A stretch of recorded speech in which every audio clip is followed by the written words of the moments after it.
Nginibingelele bazalwane egameni lelihle lenkosi yethu Jesu Kristu waseNazaretha. Singathandaza manje egameni lika Jesu.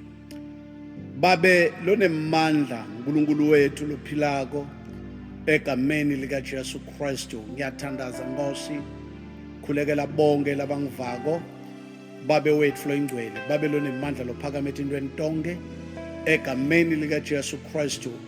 Moya ingcwele, moya okuphila satha indzawo etimpilweni tethu sonke ngaye Kristu Jesu Nkosi.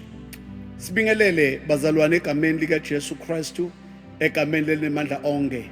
Ngithanda ukukhuluma nani bazalwane nokunikhuthaza ukuthi Jesu inkosi, Jesu uyaphila, Jesu unemandla yokusilwela kuto tonke timo letikhona egameni lika Jesu.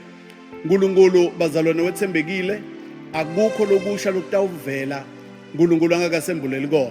Siyakholwa ukuthi yonke into levelako uNkulunkulu usendile ukuthi saba away ngelive lakhe.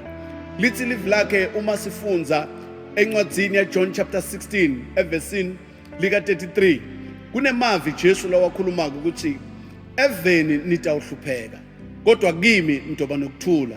Malibongwe livangele egameni lika Jesu. Ngithanda kusho bazalwane ukuthi nanoma lithuba sesingenalo lokuhlangana kodwa akube naloko ukuthi uJesu sidaba nokuthula kodwa eveni kuyoba nolusizi.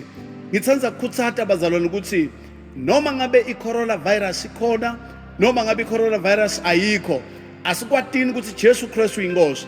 Asikhuthaleni sibe nesikhathi sokuthi nika lithuba lokuhlala emthandazweni, sithandaze, sikhuleke, sincuse uNkulunkulu ukuthi asisithe. Siyakholwa ukuthi yonke into itawudlula ngokukholwa Jesu Kristu nemandla.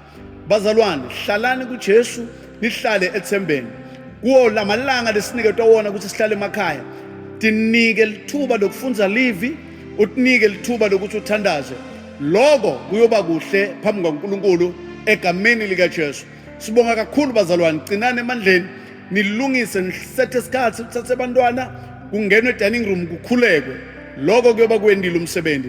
Ningahlali nje ekhaya ningendi lutho. uNkulunkulu womusa abe kunye nani anibusise egameni lika Jesu. Thank you Lord. Babelone amandla egameni lika Jesu Kristu waseNazaretha. Ngiyathandaza ngithi protect bazalwane bakho, protect wonke umuntu. In Jesus mighty name we pray. Thank you Lord.